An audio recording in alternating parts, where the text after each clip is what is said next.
Welcome back, SGL, for another double header. This time it is in the Premier League. This is the only Mazar, and we have a good couple of matches coming up here for you tonight. Starting off with first versus third in the SGL Premier, Timbers Army of Portland Timbers versus LaCinco12 of Austin FC. And then we follow this up with a classic SGL matchup between Emerald City RC of Seattle Sounders and KC Cauldron of Sporting KC.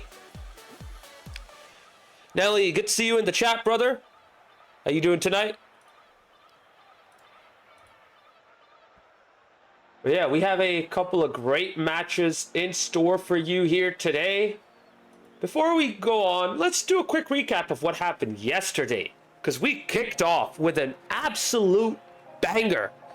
A doubleheader in the championship featuring the first loss for the Rebellion against Emerald City Defiance, followed by a 5-game cinema of a matchup between Steel Army versus Frontera Azul, in which Steel Army won in overtime in Game 5 to go to the top of the SGL Championship.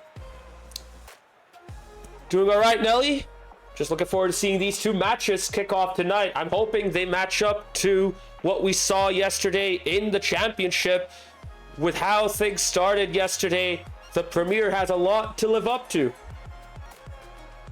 And let's take a quick look at the standings to see where we are before we kick off the Premier matches tonight. Quick recap over at the championship end. First, though, Steel Army at the top, as I mentioned earlier. The Rebellion, with their first loss, dropped down to second.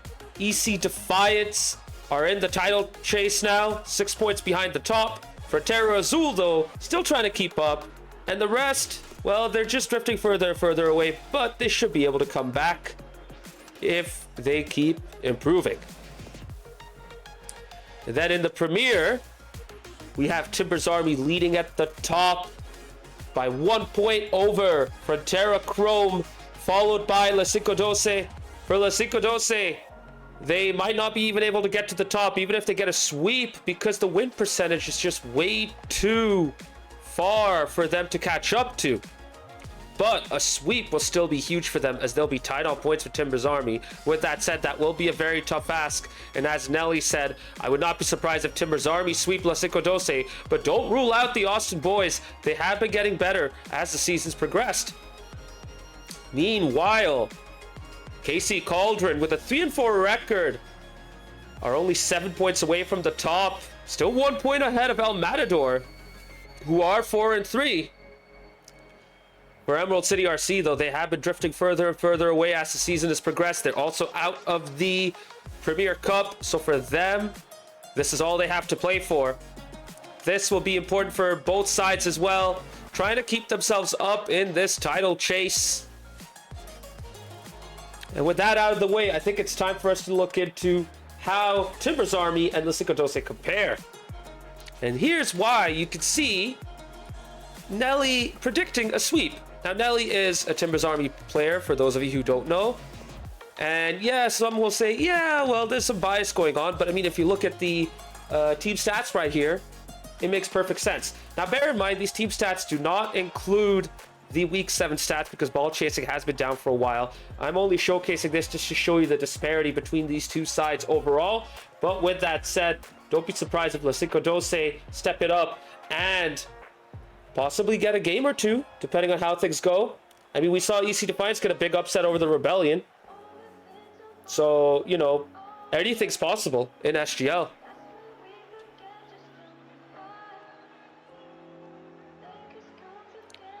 I think now will be a good time to get the predictions going.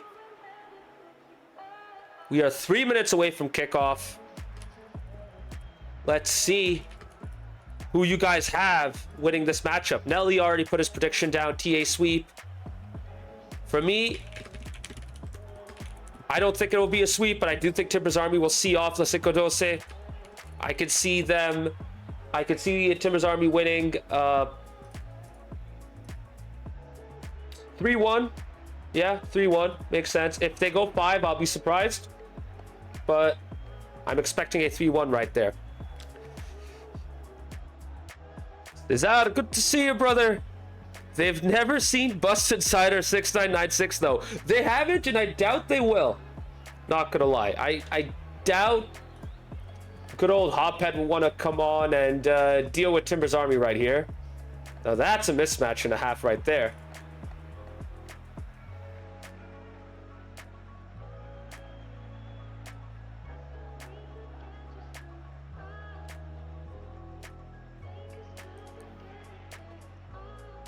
So, as we wait for this first match to kick off, just a reminder that with ball chasing having its struggles, we're going to try something a little different here.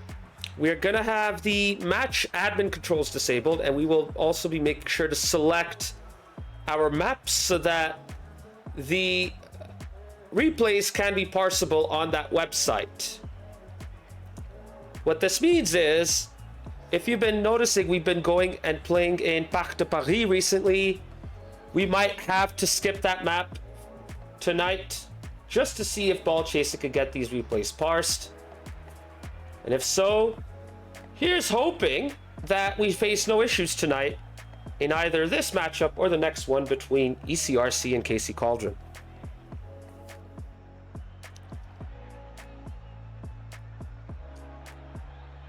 Mama Rido, good to see you in the chat. Not too often we get to see you in here, but I guess it makes sense because your boy might be playing tonight. Maybe not every game. If they have their full squad, they might want to rotate, but I wouldn't be surprised if he plays all the games against LaCinco12 right here. Luis, good to see you as well. 1 minute away from kickoff. We'll be going very soon. One thing I'm curious about is how these teams will change, if at all, when the roster update window opens up in 2 weeks' time. Yes, that is right. Starting December 29th, the roster update window will begin, which means every single team in SGL will have a chance to update their rosters, bring in new players, remove players who may not be around anymore, and get the chance to improve their team and hopefully go up and rise up in the standings or have a chance of winning the cup if they're still in it. Now, this update window will last a full week. So it will start on December 29th and end on January 4th.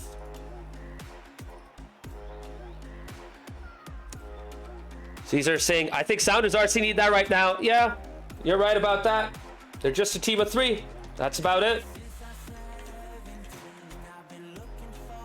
Unfortunate that the match had to be forfeited.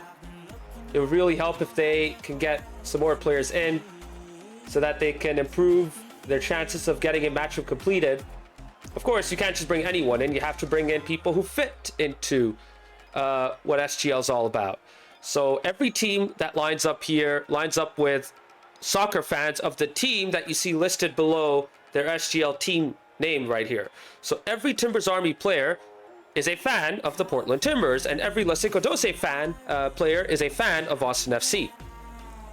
So you won't have a situation where, say, LaCinco12 will bring in someone and they're just playing Rocket League, and they don't care about soccer. Or you won't have a situation where Timbers Army will bring in a St. Louis City FC fan, for example. So those situations won't pop up. It's you're representing your team's fan base, basically, and it's all about bragging rights at the end of the day. I think I fit well on EM. Caesar, if you want to move, you can, because both EM and EM Dallas Burn are FC Dallas teams. There's nothing stopping you from jumping from one team to another. Yeah, we are 2 minutes past the specified kickoff time, but just as a heads up, we are waiting for both teams to come in. One of them is in. We're waiting for the other one.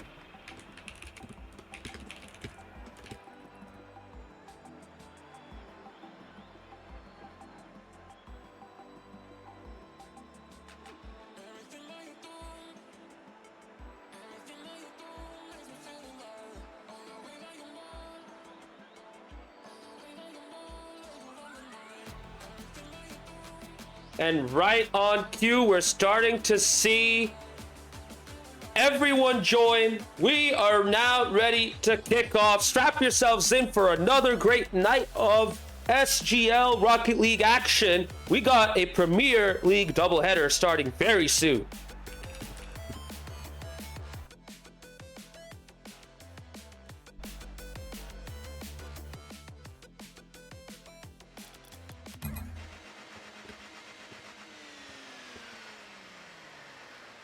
And you might hear the engine revving. That's because both teams are in.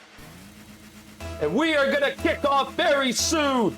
Here we go. Timbers Army versus LaCinco12.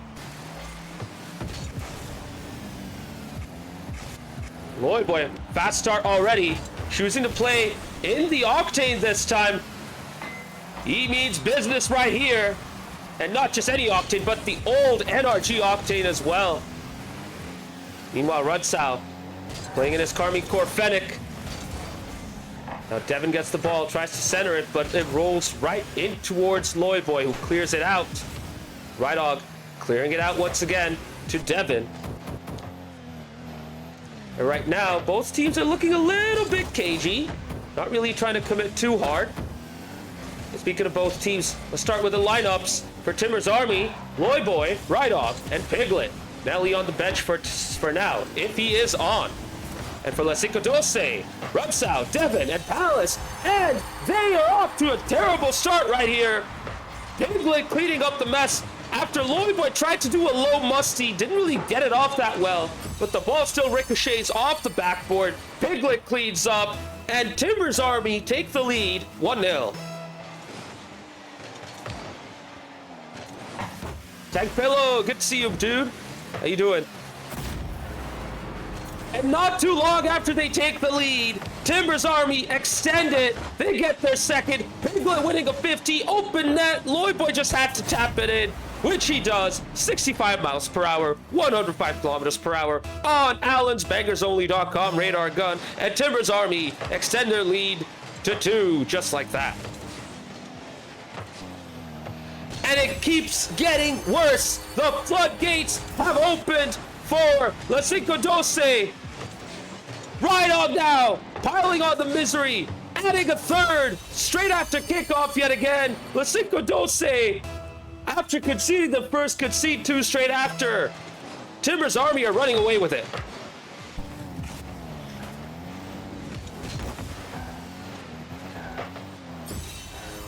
Oh my goodness, it doesn't stop! Rydog already has a second! Both Loyboy and Rydog are on a hat trick! And it's yet another kickoff that goes awry for the Austin FC boys! 4-0! And this is looking really, really bad for the third place LaCinco12.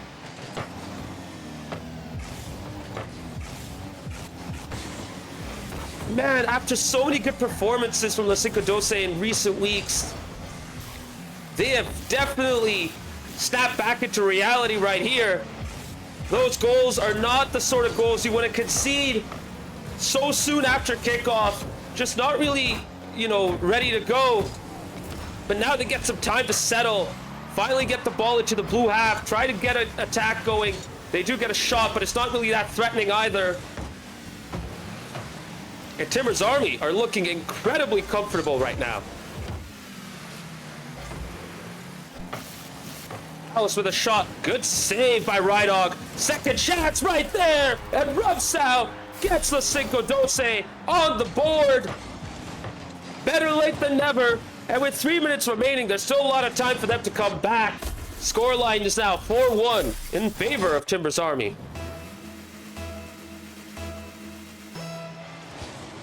And there's one thing you cannot do against this Timbers Army side, and that's concede a goal first. If Timbers Army get a goal first, they really start to get themselves going. And it's no surprise that after they got their first, they were able to get 3 more straight after that. And now they're defending quite comfortably as well. Rydog with a good save right there. Loyboy with 0 boost gets it out. Rydog now takes over.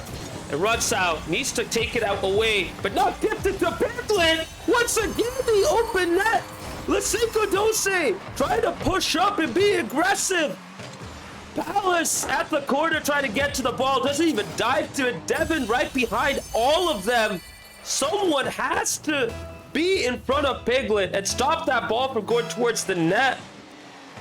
And after getting a goal back, they concede one yet again about 30 seconds after. And they're conceding another. It's 6-1. We're only just 9 seconds into the second half. Loyboy gets his hat trick. And Timbers Army are running away with it right here. Did I say Loyboy had his hat trick? I'm wrong. Loyboy has a second.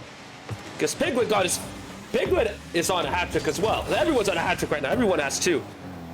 I apologize for that. That's an oopsie on my part. But speaking of oopsies, right now it's completely catastrophic for LaCinco12. They have lost control of game one. Timbers Army looking really strong right now. Last week against CM Dallas Burn, they conceded game one and they started Piglet, Nelly, and Loyboy. This time that Piglet starting in place of Nelly, and they're looking phenomenal out there. LaCinco12 looking out of order, completely disheveled. Surprised that we haven't seen a goal yet, but right now Timbers Army are just enjoying themselves out there. The Austin boys really looking very reserved, not really trying to push up and get to the ball first for the most part. Shot attempt by Palace, easy save once again by Loyboy. Outside of that one follow-up from, I believe, Runsau, they haven't really had much else go their way.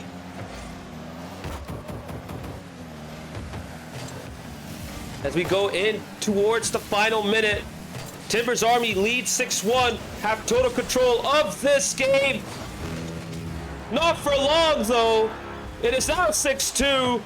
Just as we hit the 60-second mark, Devin goes off the sidewall. Rydog with an awkward backflip, not able to get back to his position on time afterwards. LaCinco12 get two. It is 6-2, but they still have a lot of work to do to come back.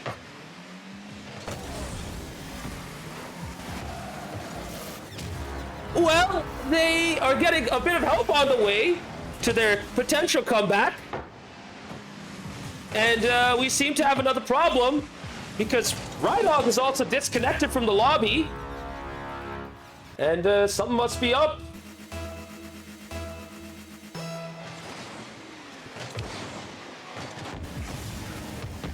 He did come back immediately afterwards, though, so not for too long. Bit of an awkward moment, though, for Timbers Army with that DC. As a reminder, I might have mentioned this earlier, but for those of you who are just coming in right now, we do not have any match admin controls enabled right here because we want to check and make sure that Ball Chasing is able to parse the replays. So we'll see if this works out. 6-3, 20 seconds to go. LaCinco12 are trying all they can to reduce the deficit even further. After what it was a terrible start by them, they have bounced back. Nice save right there as well. The ball floats to the other end. Palace cannot make it, cannot beat Loyboy.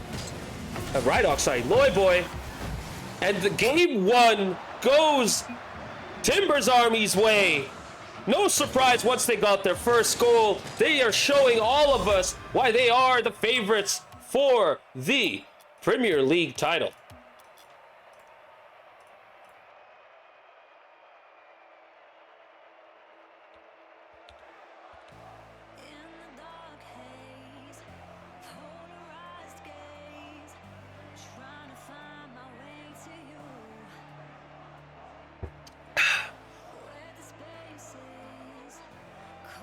As we look at the post-game stats right here, it is a big surprise to see Palace with only 110 points. You don't typically get to see that every day. Meanwhile, on Timbers Army's side, a lot of touches from Loyboy. 67 touches, which is insane. I mean, he had all the control right there. Ignore the 3 touches from Rydog. He did get a disconnect. He only got 3 touches since then. So don't be surprised by that. But for LaCinco12, they have a lot of work and catching up to do. to be able to equal themselves against this Timbers Army trio.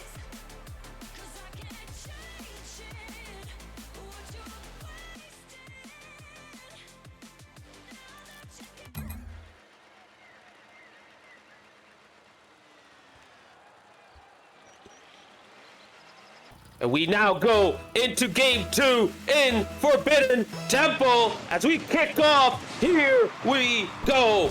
Timbers Army, can they get their second and go on match point? Can LaCinco12 learn the lessons and get one back? Once again, a poor start. Rydog trying to go to the far post, just couldn't get it on target. And I thought LaCinco12 were going to concede yet again. So far, they get away with it. Loyboy trying to go for a bump after his dribble setup. Piglet beats Palace. He's really late there, too. Surprised to see that. Runs out trying to go for a final touch, then goes for a bump attempt. No one there. Low shot effort by Devin. Gets it cleared out. Palace gets beaten yet again. Runs out. 1v1. He misses. Piglet has air boost. Loyboy trying to go for a shot. Tough angle. Couldn't get it on target, and LaCinco12 get away with it yet again. It's still 0-0. An audacious double attempt as well from Runsao. Palace once again couldn't get his car to the ball. He's really been trying to get those 50s and challenges in, but he's just getting beaten on every occasion. Devin loses the challenge to Rydog. Palace trying to pass it to Devin, who misses. And now LaCinco12 need to get their boost back. Palace staying up to keep the pressure going. Runs out now, trying to follow up with a shot off the tight angle. Couldn't get it in. Rydog does just enough to see it off for now. Devin centers. Shot attempt from Palace. Off target. Runs out, follows up. LaCinco12 have definitely learned their lessons. They're back to their best. LaCinco12 are up 1-0.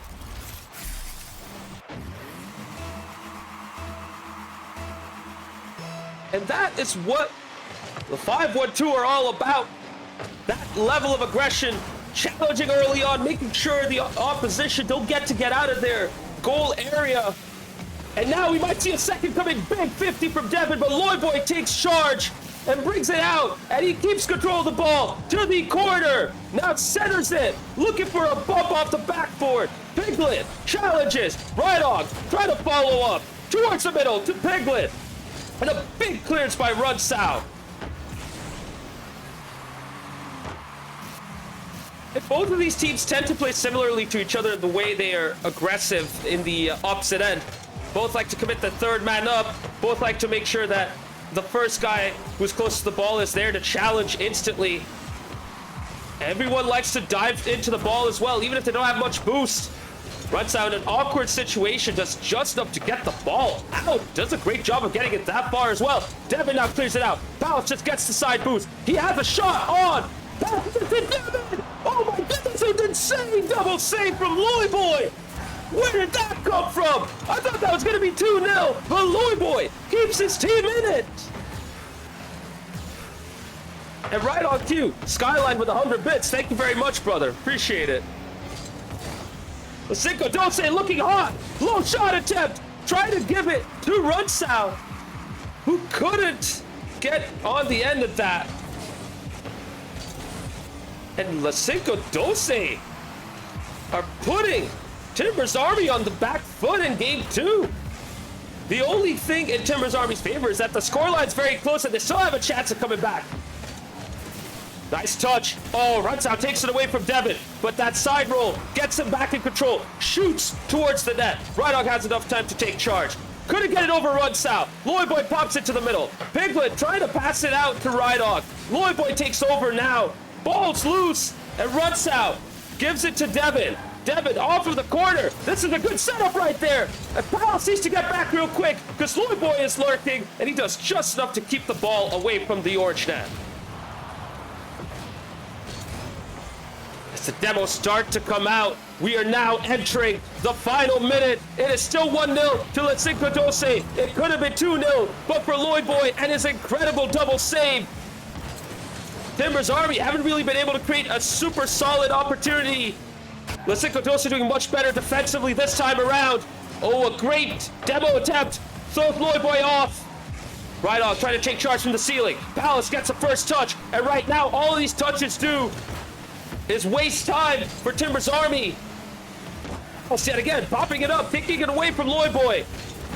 Piglet trying to get back to it, but the pass into the middle from LaCinco12. Loyboy takes over, beats one. Devin is outside of position. Open net! And Loyboy equalizes with 20 seconds to go. And he punishes LaCinco12 for their show of aggression. It is one apiece. Why is that open? Well, unfortunately, Luis, Devin decided to go up right next to Palace. So when Palace got beaten, Devin got beaten as well. And Rudsau couldn't make it back on time.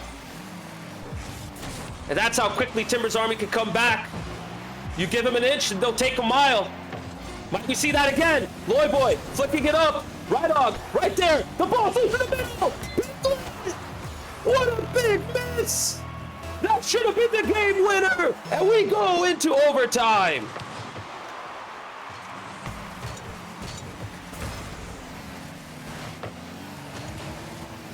Now Piglet trying to take over, but gets beaten by Palace. Rydog touches it to the corner. Has control. Loyboy waiting for him to play a pass, but Rydog takes charge. Big miss though. Rudsau pops it up to Palace, who takes it away to the corner. Devin's right there as well. For what reason, we don't know. But the whole team is now out of position. Palace needs to slow down the Rydog. That's why Timber's Army attack. He does just enough to get them out of their rhythm. Rudsau with 0 boost, trying to create something, but succumbs to Loyboy, who has 100 boost, dribbles it out to the other end, goes for a shot, misses, open net, and Piglet couldn't get a clean shot. Rudsau got back just in time.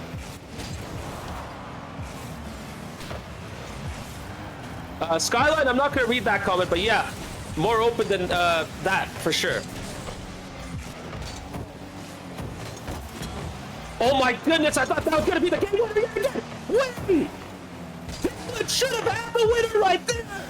But Rydog saves it for LaCinco12, whether he meant it or not. And Devin couldn't get it on target. Rudsau on target. Devin misses. Everyone from LaCinco12 is out of position. Rydog, he can get the game winner right here. LaCinco12 back. Rydog again. How do you do it 2 in a row? Rydog, the savior for Timber's Army, is now the savior for LaCinco12.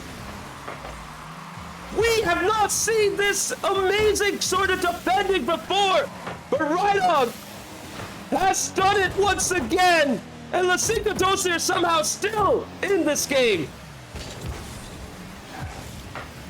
Just sloppiness from both ends. Somehow this game hasn't finished yet. LaCinco12 are in trouble. Shot attempt off target by Loyboy. Oh my goodness. What are we watching right now, chat? Luis, you're right. What in the SGL gameplay? But then Loyboy comes out and gets a nice save. Center to the middle. Too close to Rydog. Pops it to the middle for Piglet to clear. Devin rushing up for no reason. The net is open yet again. This time Devin is able to get back on time, and a huge pitch clearance allows Rudsau to potentially take over. Doesn't really get the touch, but he still does well enough to throw Timber's Army off guard. Palace to the middle. Rudsau chooses to go back instead of cut for the ball. Oh, a big miss from Rydog. This allows Palace to take over. Off the backboard. Rudsau. Great save. Winner. And after everything we have seen in this game too, teammate saves, misses, whips, you name it, it happened. LaCinco12 come off 2-1 winners and get one on the board in this matchup.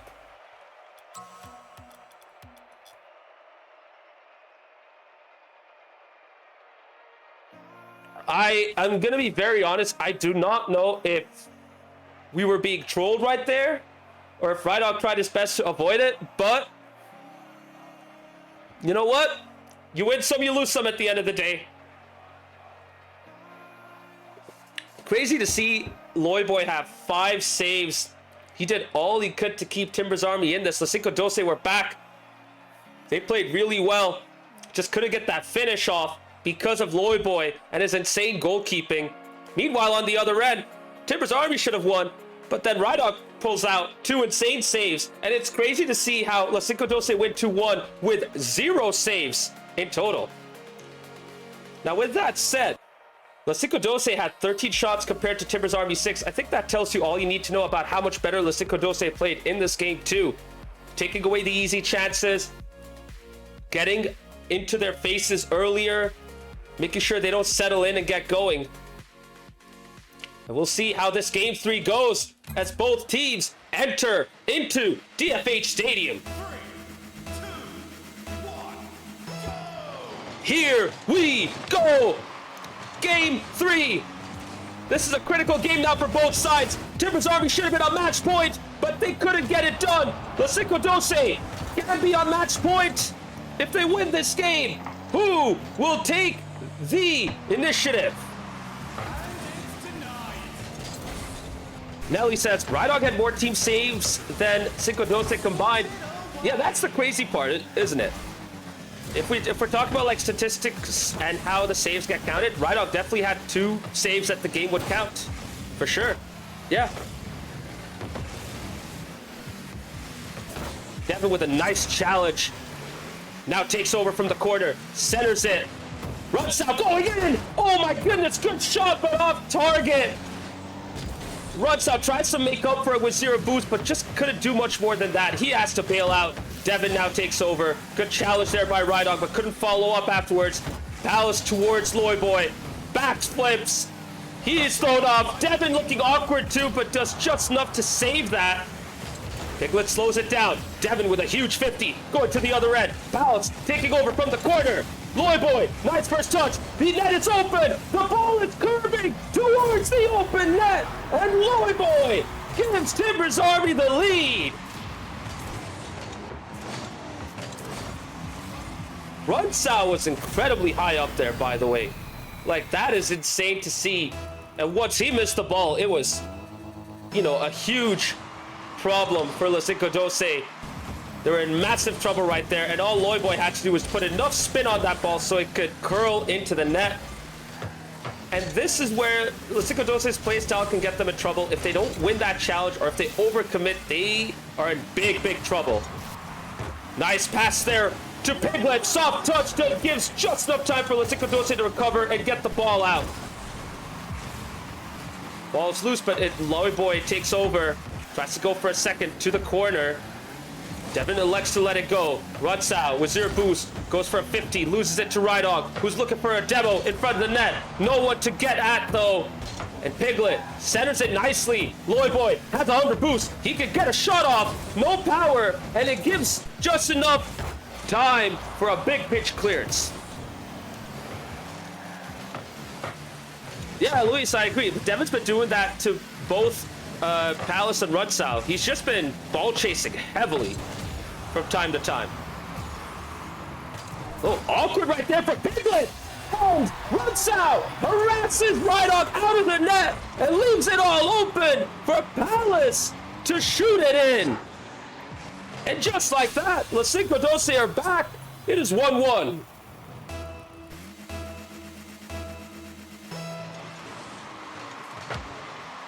Great kickoff, runs out, going for goal, but Piglet touches it away to the corner. Palace lets it go, runs out, 50. Runs out. Palace is still there, getting the 50.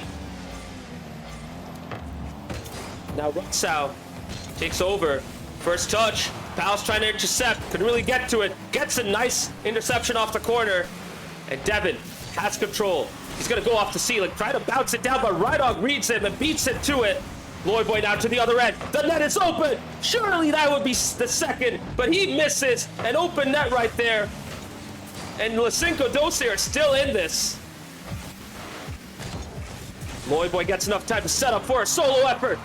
Big pass off towards Rydog, who gets challenged. And now Devin, all on his own, in the corner, chooses to get the boost. Doesn't get enough power in his pass. Loyboy gets it out. Rydog to the other end. Rydog lets it go as well. Gets demoed for trying to get the corner boost.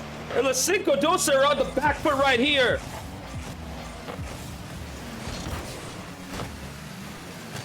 think they have learned their lesson from trying to overcommit. Because now they're choosing to go back. Devin gets a nice first touch. Big 50 as well. And Timber's Army are trying to find their groove again. But the ball is still quite loose. Rydog just on his own, trying to get it off the backboard. The clearance goes to Piglet, who plays it out towards Palace, who brings it out, beats one. He misses the ball though. Devin needs to take over. Rydog, Loyboy takes charge, goes for a musty. Oh, goes for a double tap effort. Off target yet again. He may be looking for the clips, but they're not resulting in goals. And we are now in the final minute. And LaCinco12 are still in this.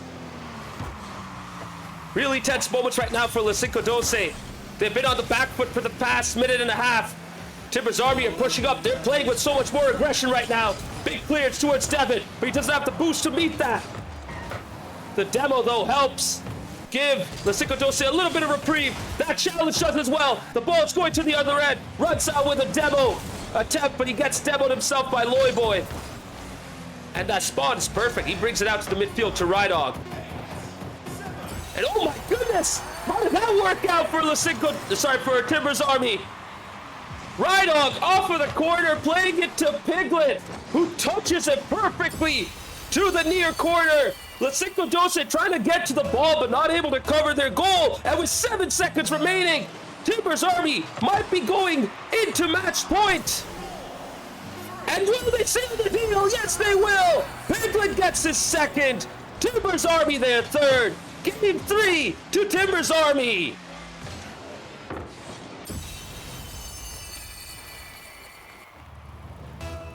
LaCinco12 lost control at the end. The double commits have hurt them so much throughout this match. They were so close as well.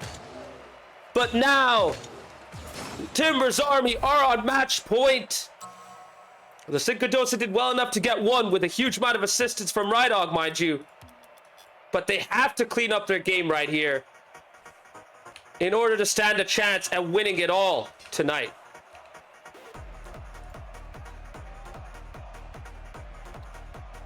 Timber's Army regrouped real quickly after that equalizer as well from Palace. They've done a great job of getting the ball past the initial challenges, and LaCinco12 just kept running out of boost, having to stay on the back foot a whole lot.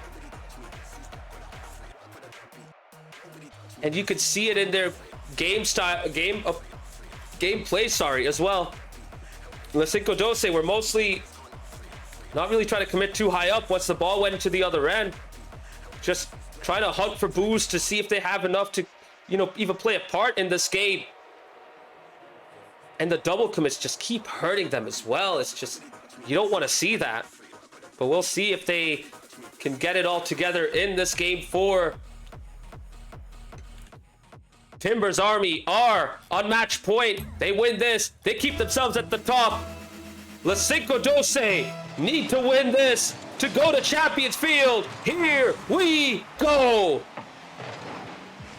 And it's no surprise that once again the kickoff comes off with a double commit. Devin just a bit too late, and with 0 boost throughout this whole spell too. He could have picked up a couple of pads, but he's still stuck in 0 boost. Now Loyboy cranks up the pressure, looking for a demo. Pal's also on 0 boost. Runs out the only one with something in his tank. He does just enough to clear it out. Great effort by Palace to get back up there, to look for a shot attempt. Just couldn't get enough for a contact on the ball. And Devin is still low on boost, but just gets the corner. Now needs to go for a save, but Rydog takes him out, and Loyboy gives Timber's Army the lead in game 4. And this is when Timber's Army are at their best. It is in these game 4s and 5s when they really start to crank up the pressure and become absolutely relentless. This is when everything starts to come off for the boys from Portland.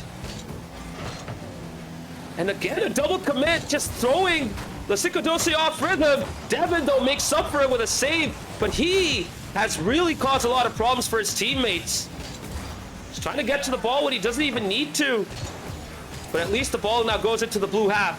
Piglet does just enough to give it to Loyboy, who gets bumped away by Devin. Not for long, though. And Loyboy does a great job of getting a demo as well. Has it set up high up in the blue area. Sorry, blue-orange area. Loose ball, big whip. Bump away, though. And Rhino cleans it up at the end of the day.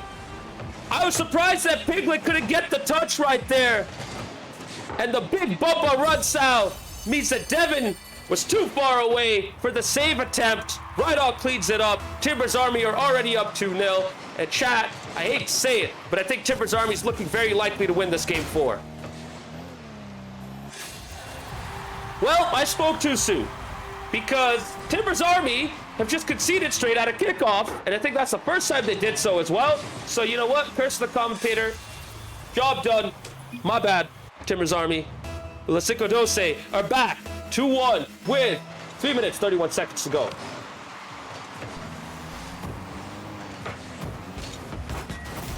And you know what? I don't even know what I'm watching, chat, because LaCinco12 decided to give a gift to Timbers Army. Loyboy avoiding a bump. Rudsau trying to bounce it above the goal, just couldn't get enough on that ball to get it over the net. Unlucky for him, but Timbers Army get a goal back, and that makes up for that kickoff goal. And here we go again. I have nothing else to say, because now it's LaCinco12's turn to get a goal off a kickoff. Open net yet again, by the way.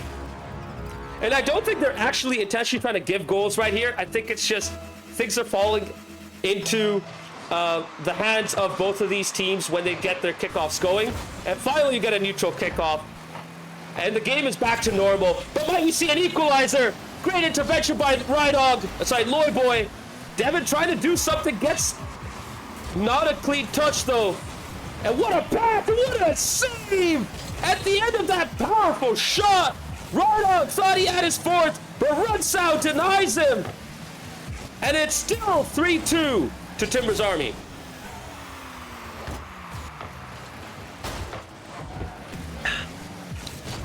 Devin, oh, he needed to win that. Rhino does great to get the ball to the other end. Big miss from Rudsau as well. Palace couldn't get to the ball. Devin gets it away. Nice bump there from Palace. Devin centers it. Turns into the far post. And LaCinco12 are back in it. From 2-0 down. From 3-1 down. LaCinco12 are back. 3-3.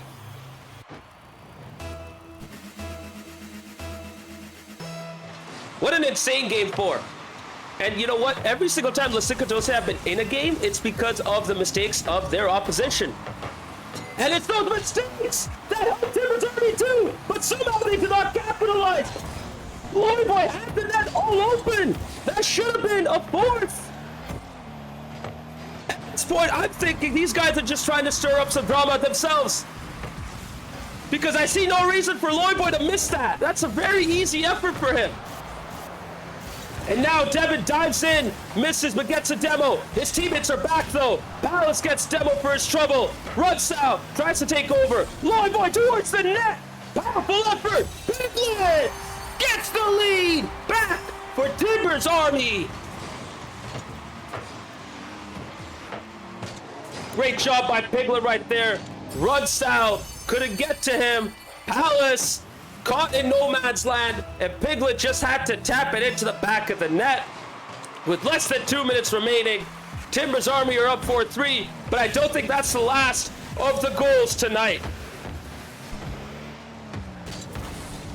Soft touch by Palace to Loyboy, who baits a 50 out, gets a good win right there. Right off towards Loyboy, who waits and sees what happens. Pop up for Devin, who gets the first ball. Rudsau cherry pick attempt.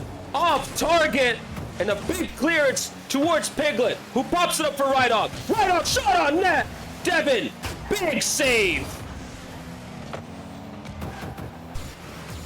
And right now, both sides just are looking to get some control, but just not really getting a handle of the situation. Just end to end right now, whether they like to play like that or not. And once again, a double commit throws LaCinco12 off their mojo And an awkward touch in the middle. No one is there to clean up. And somehow, LaCinco12 get away with it. With zero boost, he's been playing with zero boost a lot, hasn't he? Like, struggling to really get back into the game. And his teammates are also struggling to get into this as well.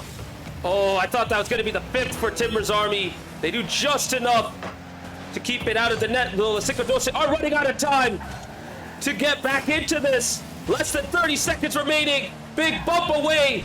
Palace, final touch with no boost in the tank. Loyboy takes over and starts to waste even more time with his slow dribble play right there. Final 10 seconds. LaCinco12 need to do it right here, right now. And they all just pull away with the final second in the game? Have they just given up? They have. They just gave up. And Timber's Army seal the deal and win 5-3 to go back.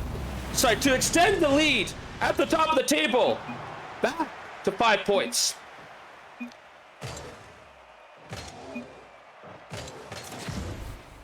If you couldn't tell, I'm absolutely disheveled right now. I don't even know what I was watching here. It felt like neither team wanted to win the easy way. They just had to make it hard. But at the end of the day, Loyboy stepped up and took over. And Timber's Army came up worthy winners.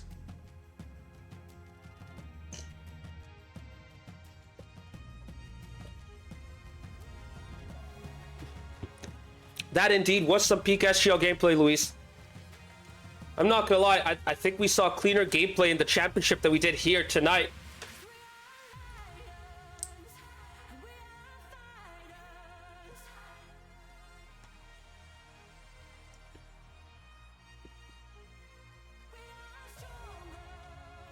But chat, the night is not over yet. We are gonna jump right into our next matchup between Emerald City RC and KC Cauldron.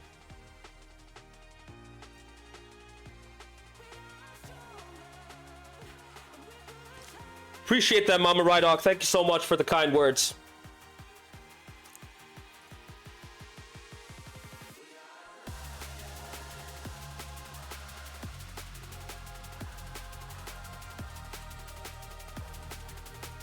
Oh my goodness, that was... I am still thrown off by how that match went, guys. It's just... I have no words. I absolutely have no words.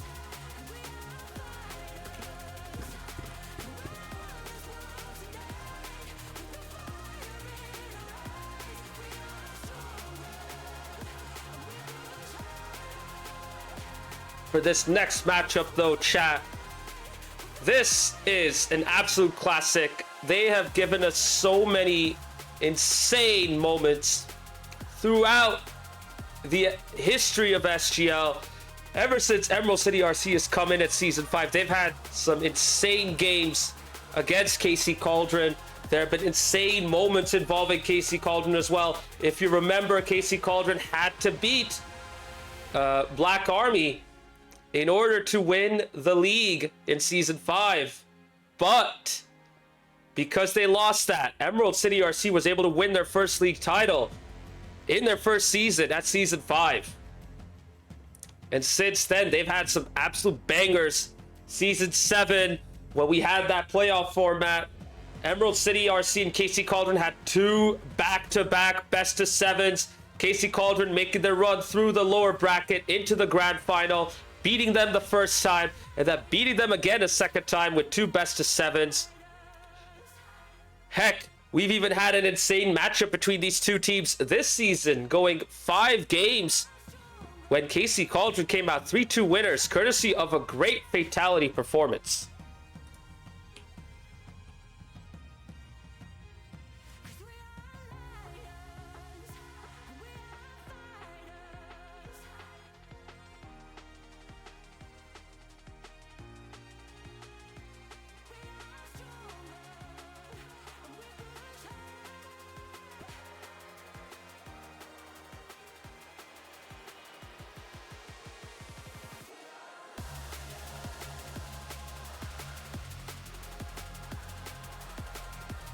Chat, we're going to be kicking off in less than 2 minutes. If you have a prediction for the matchup, let us know in the chat and put your channel points on the line as well. If you ask me, both of these teams have been slumping. They've been struggling, but I think ECRC will bounce back into form. KC Cauldron have really struggled to be at their best, even with their strongest lineup.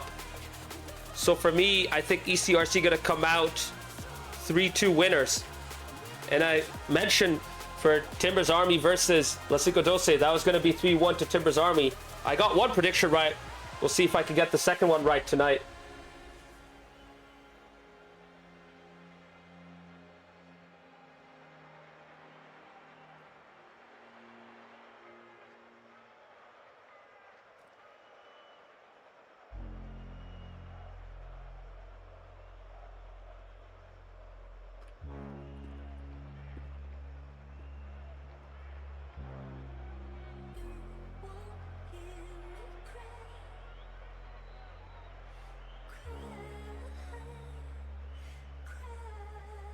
One minute away.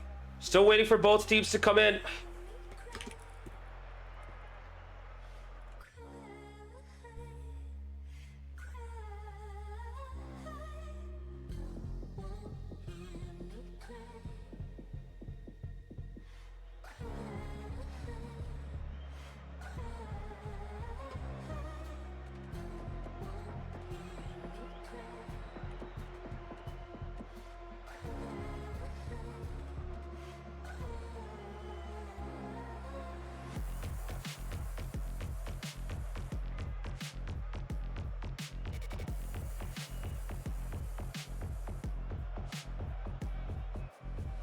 And now we're waiting for both teams to join in so that we can kick off very soon. Anyways, now that I've gathered my thoughts, I think, in all honesty, LaCinco12 lost that match rather than Timbers Army winning that off of their own volition. That's not to discredit Timbers Army. I think they've played very well, but even they were not their best. Not gonna lie, they were kind of there for the taking, but LaCinco12 were just way too sloppy. And I hate to highlight, you know, players when they're struggling, but Devin in particular was just chasing everything, constantly getting in everyone's way. And quite too often, the whole team would just leave the net open because they would push up and no one would be back to fill in for them. I admire them trying to play that way, but it just didn't come off for them right here.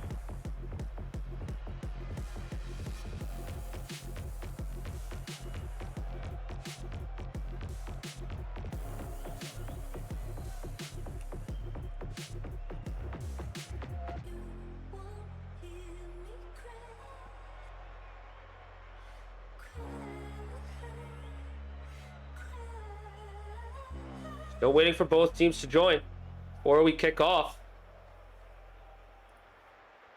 Now, just as a quick reminder as to where both of these teams stand, KC Cauldron are in 4th. I did forget to update the league results. Give me one sec. There you go. Yeah, Timbers Army up to 30, 5 points ahead. LaCinco12 with 1 point, are now 2 points behind for Terra Chrome. KC Cauldron are in 4th with 19. ECRC in 6th with 17 points. The gap is widening, but they could still be in it if either side wins. KC Cauldron really need to bounce back as well because they have lost their momentum, and so have ECRC. Both sides looking to bounce back, and it all depends on whether their best players get going. Because right now, in recent games, but the best players from both teams have really struggled to establish themselves. And when we talk about KC Cauldron, Fatality in particular has really been struggling recently, not been at his best. Last week he did step up though, especially defensively, but a couple of weeks ago against Frontera Chrome, Serrano and Smitty really struggled to establish themselves. And even though last week it was Thorngold, Fudge, and Fatality, they should be able to have their strongest trio back here today. Just waiting on everyone to join in. As for Emerald City RC, you know, Toad Death has had a great season, but recently he's also been going through his struggles. Gojo hasn't been able to play all the time, so it's mostly been Utopia and Spanky that Toad has played with, and whilst they're all good players, they do kind of miss Gojo's presence on the field.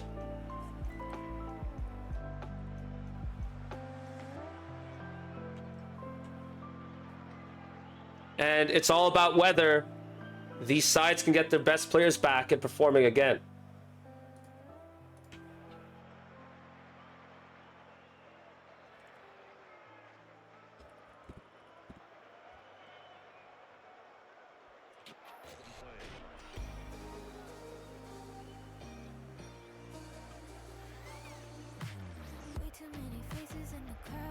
Yeah, we have everything ready to go, chat. We're just waiting on every player to be present in the lobby, and once that happens, we will kick off very soon.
Chat, if you're wondering why we're still waiting, should have kicked off 5 minutes ago, but we're still waiting for all the players to join the lobby and kick off real soon.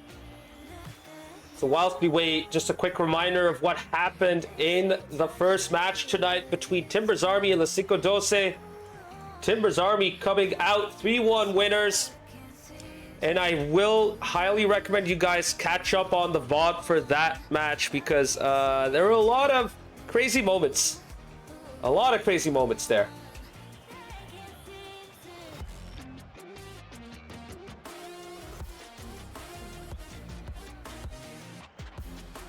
A lot of team saves, whiffs, misses, teammate bumps, just double commits, open nets, open net misses. Just, it had it all. But despite not being at their best, Timber's Army came off 3-1 winners and are at the top. It's crazy to see how that matchup went, because I'd say the championship had better quality matches, weirdly enough, yesterday. But hopefully ECRC and KC Cauldron make up for it very soon.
I do apologize for the wait, chat. One of the teams is ready, the other team is not. We're still waiting for them to get all their players in. A bit more info. 2 of their players are in. A third is still in another game. I'd probably guessing it's a ranked game, so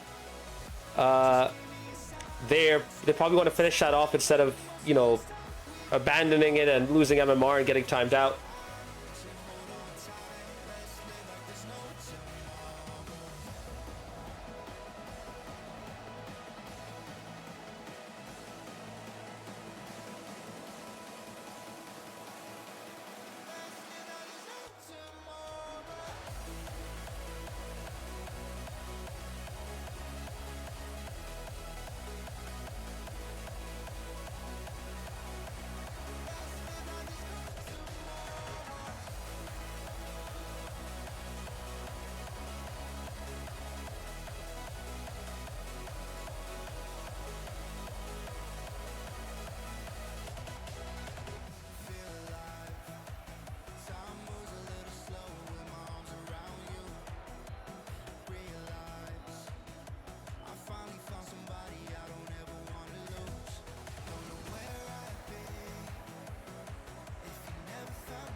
So we should have kicked off about 10 minutes ago, but we are still waiting for both.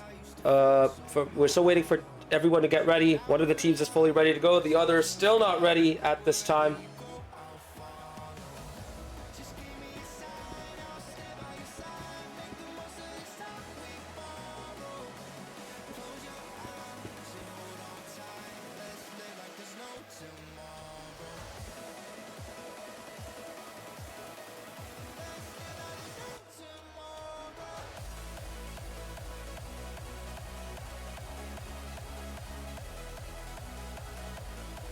Might we have everyone coming in now? Think this might be good? We might have a match to get started with very soon.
All right, we are finally ready to go. Everyone has come in. We are now able to kick off. Better late than never, I guess.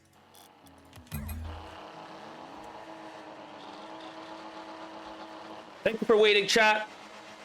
It's unfortunate that had to take this long, but both teams are ready to go. ECRC, KC Cauldron, here we go. ECRC are fielding Toad, Utopia, and Gojo, aka R7. And Cauldron are fielding Fatality, Serrano, and Magic. Both teams fielding their strongest trios right here. And might we see a strong start for KC Cauldron? Somehow that ball didn't go in. Two off-target efforts, and the ball is still out of that blue net. ECRC have gone away with it.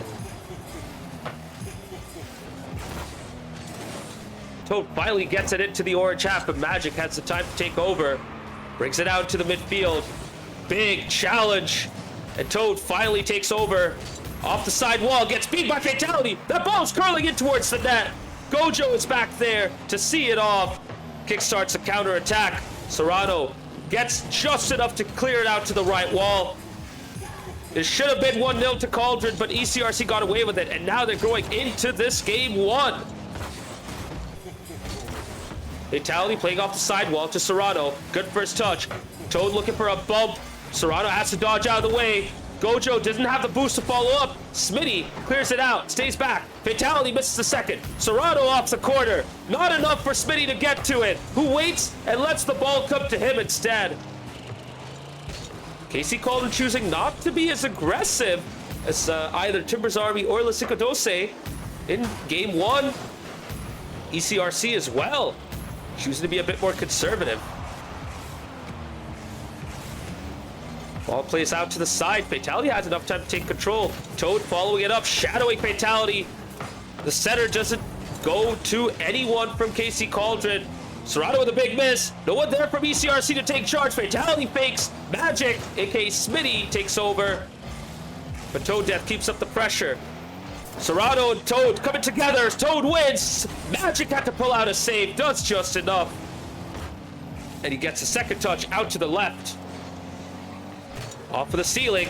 He's going to go for a touch off the corner. A weak bounce should allow Gojo to take over. Fatality now. Proper center. Further into the middle. No one there from KC Cauldron to meet it. Magic trying to cut and take over. Fatality now coming up for a shot on net. And Fatality gets the goal for KC Cauldron. After his struggles in the past couple of weeks, he started this game off way better. KC Cauldron take the lead, 1-0.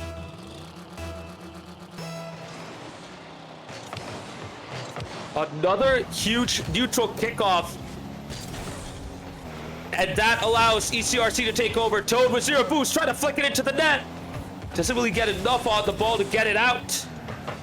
Utopia trying to take over, goes for a bump. Shot attempt by Gojo off target. Toad near post, but he couldn't get it on target. And Fatality clears it out to Serrano. Shot off of the crossbar. That would have been a potential goal of the week. But Serrano just couldn't get it below that crossbar. Unlucky from him. And for ECRC, they can breathe a sigh of relief. They're still on the back foot right here. Toad takes over, gets the corner boost, beats one, still has control, and Fatality comes up and takes over. Pass towards Serrano. Into the middle, going for a double! And Serrano gets the second! KC Cauldron are on a roll! KC Cauldron are getting back to their best! KC Cauldron are up 2-0. Nice shot indeed, Nelly. That was really good right there. That is definitely going to go into the clip comp for week 8. ECRC still looking like they're trying to settle into this game. KC Cauldron are just running the show right now. Big 50 right there from Magic. Goes Gojo's way. Gets bumped away for his trouble. Fatality to the near post. Off target. Utopia trying his best to get back to the ball. Magic with a touch to keep control. Lets it go. Serrano off of the corner. Off the backboard. Not enough oomph. And Toad gets it out. And Gojo letting Toad take over yet again. But Serrano with an easy save to get it out. And that's kind of surprising to see. I thought Gojo would be the one taking over those efforts, but Toad has been willing to take him on. Nice shot attempt right there. Very difficult angle. Not that it matters. Serrano comes in with the follow-up, and Fatality cleans up at the end. Fatality with his second. KC Cauldron with their third. And with 43 seconds remaining, ECRC have a lot of work to do to get back.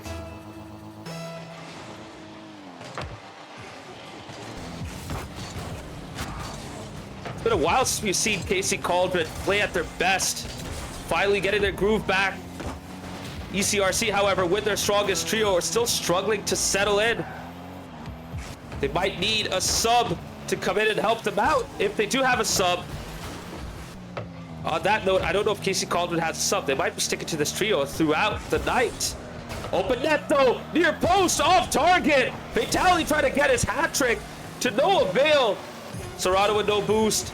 No one there from ECRC taking over. Fatality bounces into the blue half. Time runs out for ECRC. They needed a first goal like 20 seconds ago. And KC Cauldron win game 1 and take the initiative.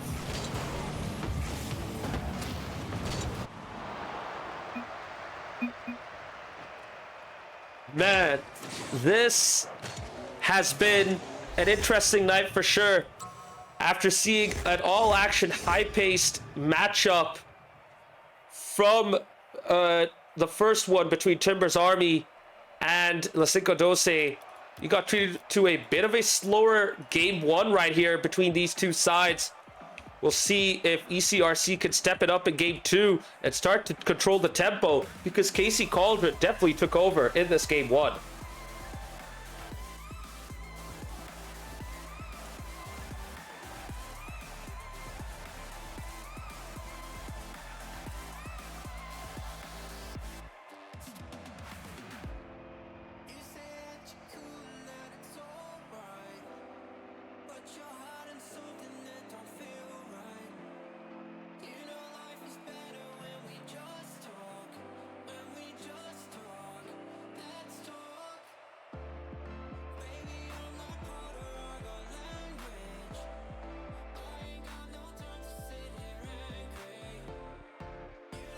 We're going to be kicking off game two very soon.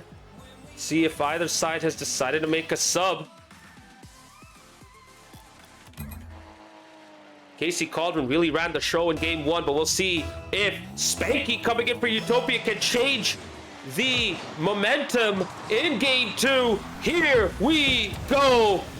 Kickoff goes in favor of ECRC, but Cauldron do just enough to prevent an early goal. Nice 50 right there. Serrano to Fatality, who goes to the corner, goes for a second touch, doesn't really get enough, and Gojo gets it away from Serrano towards the net. Magic to Fatality. The passing is coming back for the Cauldron. Spanky with a bit of an awkward moment does just enough to get it out though. Finally, the ball gets cleared to the other end.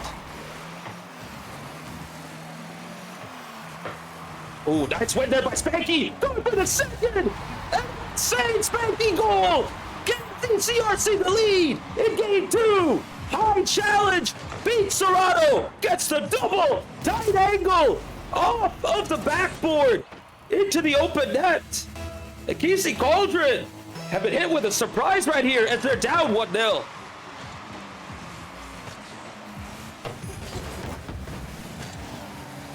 Might this spur ECRC back into their flow? We shall see. Spanky is delivered though. He's done his job as a sub. Second goal coming. Great save though by Fatality. That was a powerful effort, and Fatality does just enough to get it out.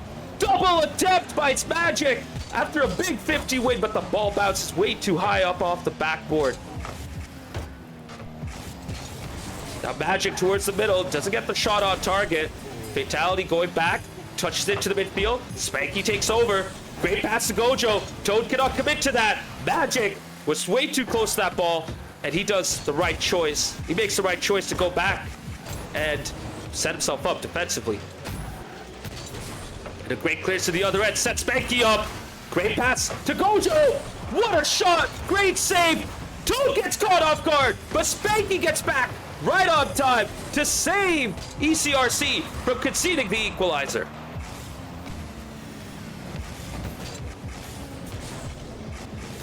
Now, in any other season, this matchup would have been for first place, but both of these sides have really struggled throughout the season. Cauldron, though, are in fourth, and ECRC are at sixth.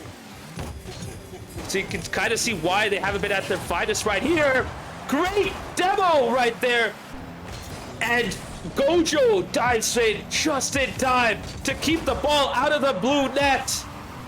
ECRC are on the back foot right now, but they have defended very well in this game too.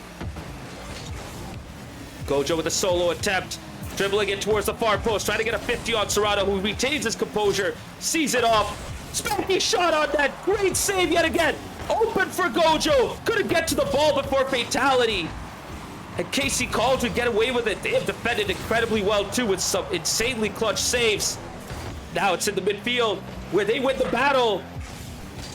And the ball now goes towards the orange net. Magic clears it out. 2 minutes remaining. It's still 1-0 to ECRC. Could still go either way, but ECRC have done way better to take control of this game. Oh, big solo attempt right there.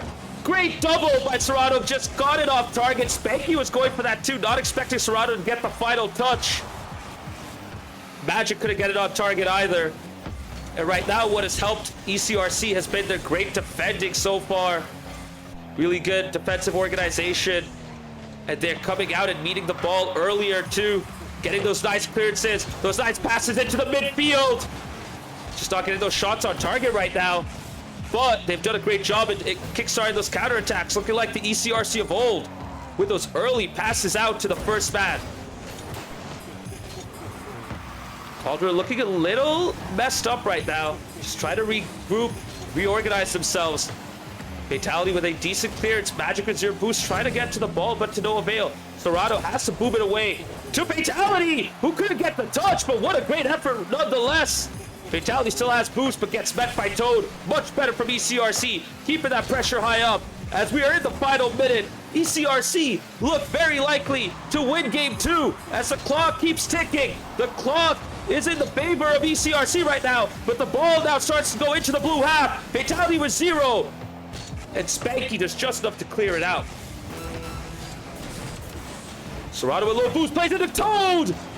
And Toad couldn't get a clean shot himself too. Now Fatality takes over, but a great challenge by Spanky in the midfield allows the ball to go to the other end. And the clock keeps winding down. Serrato and Co are running out of time. Magic trying to get some magic of its own going.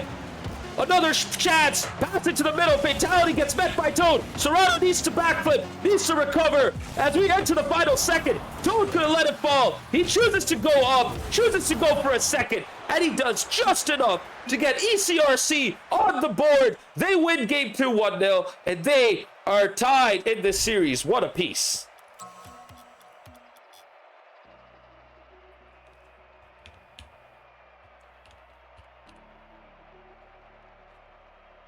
Much better from ECRC right there. Spanky comes in and they start to take over the midfield.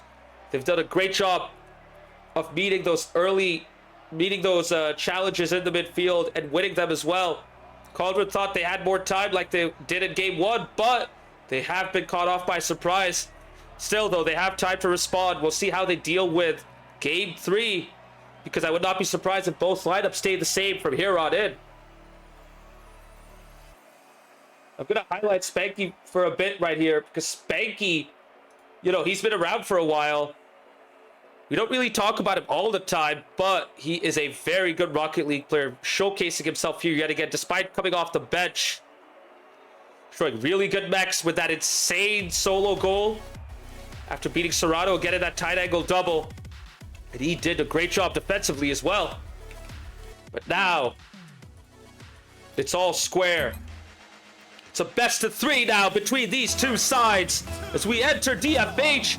Here we go.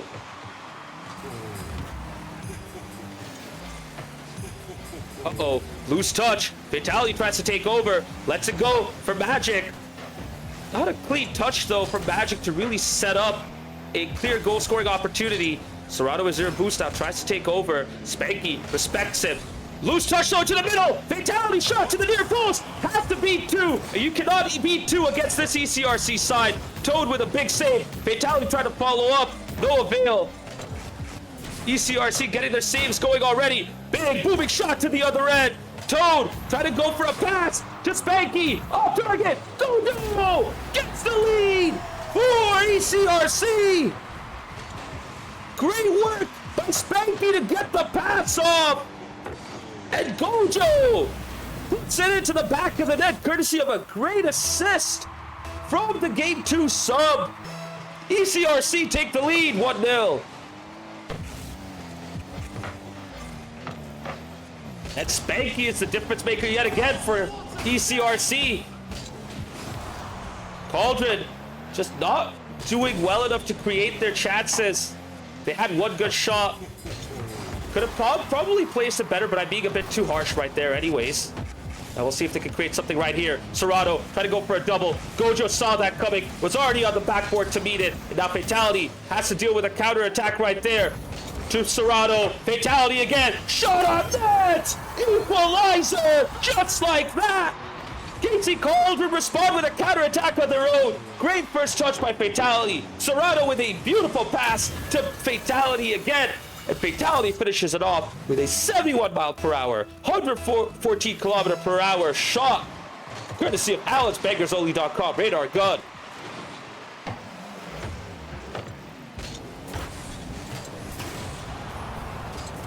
Oh my goodness, I thought we were gonna get the second! And we finally do! Toad with an insane goal line save after popping it up awkwardly for Fatality. But the ball chooses to go back in. And Fatality just finishes it off, making sure that it doesn't bounce out again.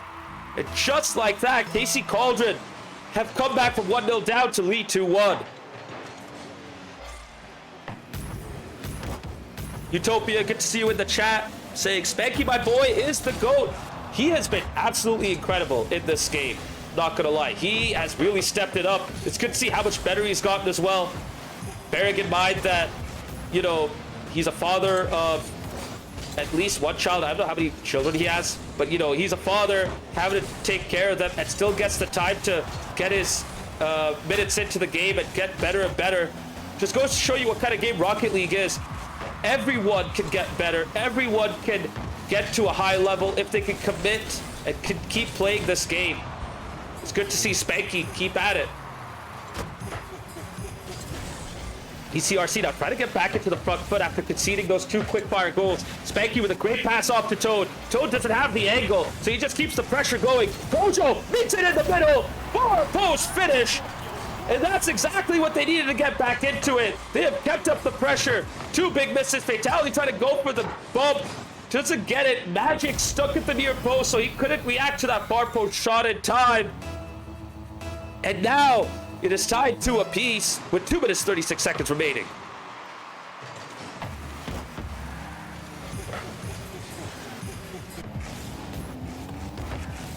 Serrano chooses to take over off of Magic.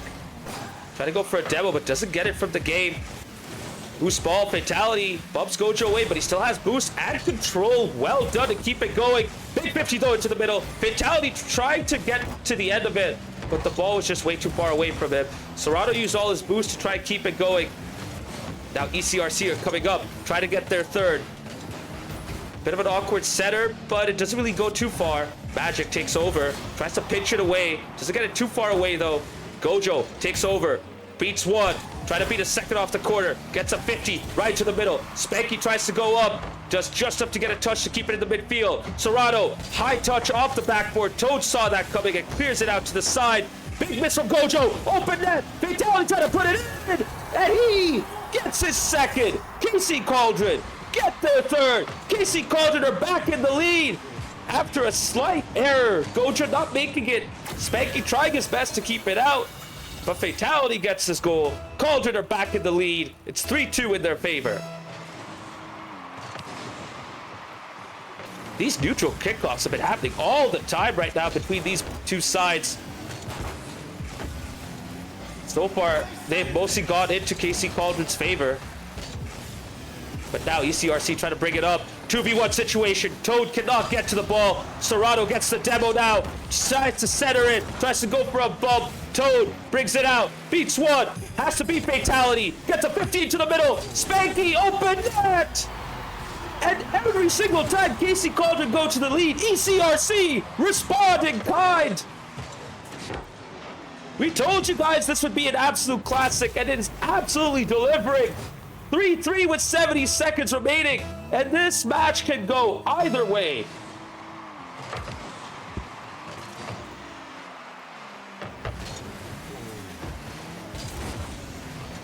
Oh, nice pass out to Fatality. Doesn't really get something on target. Lets it go for Magic with 100 boost. Nice demo. Open net. Tries to pitch it into the net, but he doesn't get it towards the net. He still gets a huge assist, though, from ECRC, courtesy of Gojo. Trying to rush back on time, but his heading was towards the net, so the ball enters the back of the net. 25 seconds after kickoff. Casey Cauldron are back in the lead, 4-3. Now Spanky wants to respond. quickly. Tries to get one back, but Serrato demos to slow things down.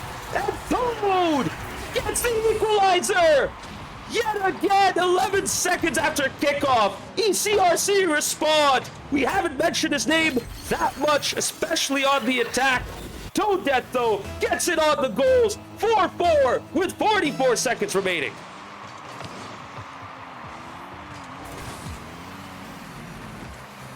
This has been an absolute back and forth affair between these two teams. Neither side wanted to keep losing. Both teams want to get back into the title race. Serrato versus Toad. Serrato wins that. Gojo keeps up the pressure. Magic couldn't get there. Fatality gets it out into the midfield. Serrato takes over. He's gonna try and beat Spanky. Great shouts for Spanky to see that off as we head to the final 10 seconds. Magic slows it down, pops it up, tries to go for a flip reset. Serrato takes over, tries to dribble it in, but gets met by Spanky. And chat, we are going to overtime. This has been absolutely intense. Both sides back and forth. Just really, really nerve-wracking Rocket League action right here for both teams.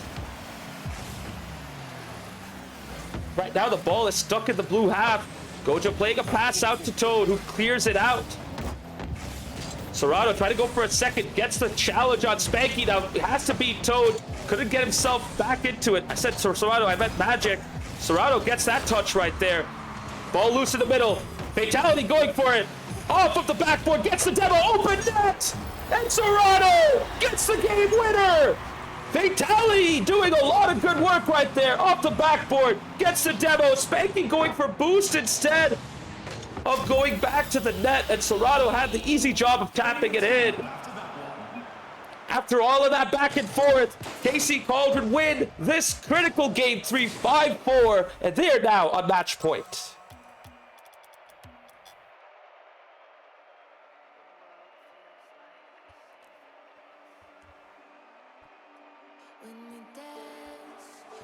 Wow, that was an insane game 3. Back and forth, end to end, blow after blow, goal after goal. Saw some great passing from both teams. Really good finishes as well. Way cleaner gameplay than we saw in the first matchup between Timbers Army and LaCinco12. KC Cauldron have the initiative, but this could still go either way. Spanky has been an absolute revelation in this matchup. I would not be surprised if he sticks around to see this whole match off. They've looked so much better with him in this lineup. As for Cauldron, they have the strongest trio out there. Fatality finally getting back to his best. And Serrato looking really good as well. This is what you come to expect from this trio when they get going.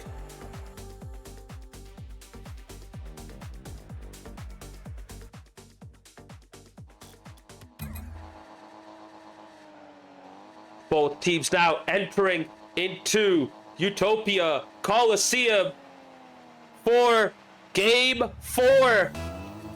KC Cauldron can seal the deal right here and keep up their title chase. ECRC can take us to Champions Field. Here we go.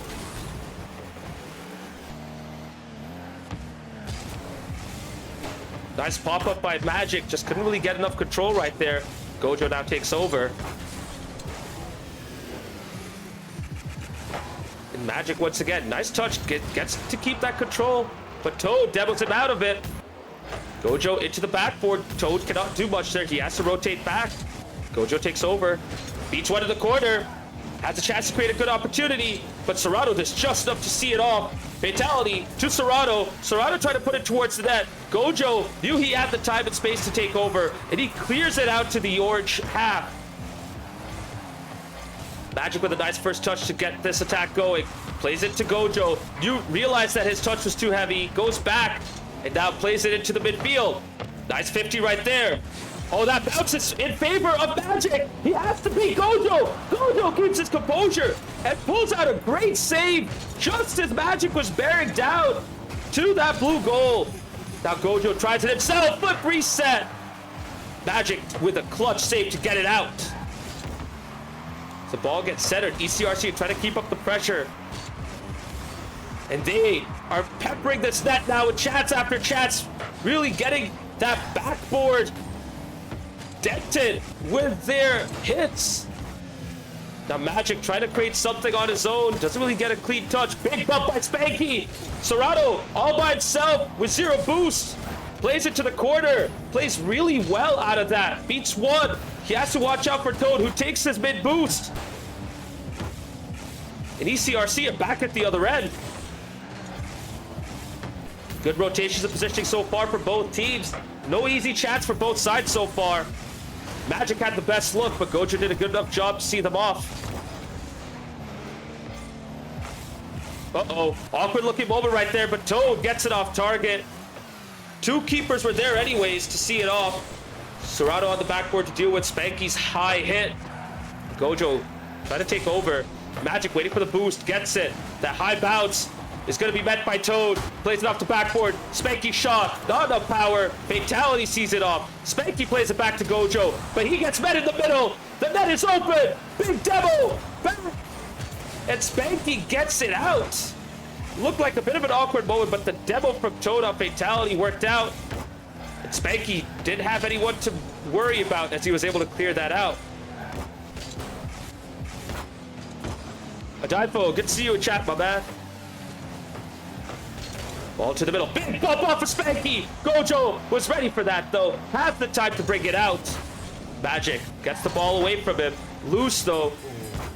And Fatality finally takes over. Trying to get a second touch off the corner. Trying to 50 Gojo. Doesn't get anything on that. Magic trying to meet Toad in the middle. And Toad does just enough to get the ball out to the midfield. This has been a nervy game 4. Both teams have done a great job with their defending so far. Neither team really trying to come in hard. And right as I was talking about the defending, Serrato comes out with a powerful finish. Great pass out by Fatality. Serrato to the top. 61 miles per hour, 97 kilometers per hour, off of AllenSpankersOnly.com. Radar, Gun, and KC Cauldron lead game 4, 1-0. Oh, might they get a second right here? Fatality, soft touch into the middle. Serrato couldn't beat Gojo, but Fatality follows up. Good save there by Spanky this time. Magic now follows up. Open net. He has one to beat. Meets Gojo at the ground. Gojo, great defending to see that through. KC Cauldron keep up the pressure, but now Gojo slows down, takes over, gets the flip reset over 1, 2 to the near post. Finishes it off and gets the equalizer at the perfect time. What a pass out there by Gojo. Toad was ready for that. Got there first with 66 seconds remaining. It is tied 1 apiece between these two teams. Uh-oh. Great chance right there. Serrato chooses to let it go. Magic gets in the way. Doesn't really get a clean touch. And Fatality was not ready for that, but still recovers and gets back into the midfield. Great center into the middle. Too close to Gojo, though. He's able to get that first touch and sees it off. Serrato now trying to take over to Fatality in the middle. Serrato on the backboard! And Serrato gets the lead back. 26 seconds after kickoff. Great team play by Serrato and Fatality. Great next to get that finish into the near post. Toad in trouble once Fatality came in for him and demoed him out of that blue goal. KC Cauldron lead 2-1. Kickoff goes KC Cauldron's favor, but Gojo brings it out. Has 11 boost, not much to do. Tries to play it out to Spanky, and the one from KC Cauldron meets the ball in the middle. Spanky gets the time to get the equalizer. This ECRC side doesn't know when to give up. They keep it going, and they are back in this game. It's 2-2 with 28 seconds remaining. Absolutely insane matchup here so far, chat. Incredible showing from these two teams, as we like to see. Could we get a game winner? No, Magic couldn't adjust. Serrato met in the middle with a great save by Gojo earlier. Now KC Cauldron keep it going towards Magic. game winner potentially? We shall see. But with 7 seconds remaining, Fatality with a great pass out to Magic. Toad tries to intercept. Magic gets the dunk on him. And it's 3-2 to KC Cauldron with 7 seconds remaining. Clock ticks down. This ball is floating in favor of KC Cauldron. But might we see a final chance? Gojo towards the middle. Oh my goodness, the ball is in front of the net. No! With the finest of margins, ECRC lose game 4. And KC Cauldron win the match 3-1. Oh man, that is absolute pain. Gojo did a great job to set up that final chance. You'd expect Toad to finish it off, but the side dodge killed him right there. Oh, I thought we were going to see game 5 just like we did yesterday between Steel Army and Frontera Azul. But KC Cauldron get away with it. Barely. Oh man, what an insane match. We needed this to make up for TA versus LaCinco12 as well. Great showing from all these players, by the way. GG's to all of them. Incredible matchup. It's safe to say that despite their struggles, both teams have come back to play at a high level against each other. This should not have finished at 4. This should have absolutely gone to 5. But KC Cauldron get away with it. They come out 3-1 winners against ECRC. Yet again, another classic between these two teams, chat. Wow.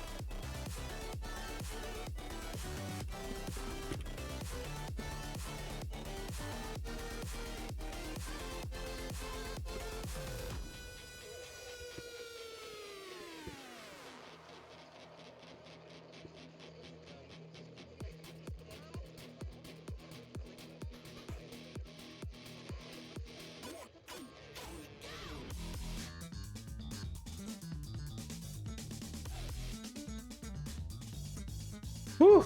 All right. Let us take a quick look at the standings after today's results. With that victory, KC Cauldron are now tied on points with LaCinco12, but are just below them because they won one less match. However, they are now 7 points behind Timbers Army and most certainly in the title race.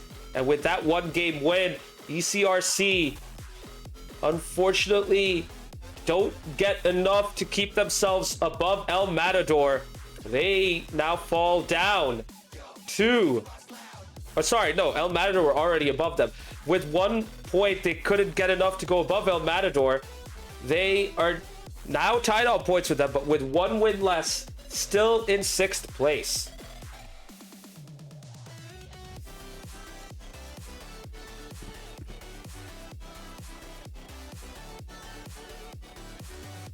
Chat, we will be getting an interview going very shortly. You'll actually be having a couple of interviews to kick things off. So, please join me in welcoming Serrano to the commentary booth. Serrano, I don't know how you're feeling right now. That was a heart-dropping moment right there. I thought Toad was going to win that, but oh man. Just didn't happen. How are you feeling right now? Yeah, my heart fell in my ass because I thought, oh no, they're gonna freaking equalize again. Because that had been happening the whole, like, between games, was it 3 and 4, just back and forth, just boop, boop, boop, boop, boop, boop, boop. Punch for punch, band for band, or whatever. But we managed to hold them off. Oof. Yeah, you guys did barely enough right there too. I mean, it was incredible to see you guys come back to your best. And you know, what is it about ECRC that gets you guys going? It's always against them where, you know, you guys showcase your true abilities. I can't really, it's not really just a ECRC thing. It's just, it just happens, you know what I'm saying? It's not them specifically. I just happen to play good today. That's about it. Absolutely. And I mean, likewise for them, they even stepped up here today against you guys.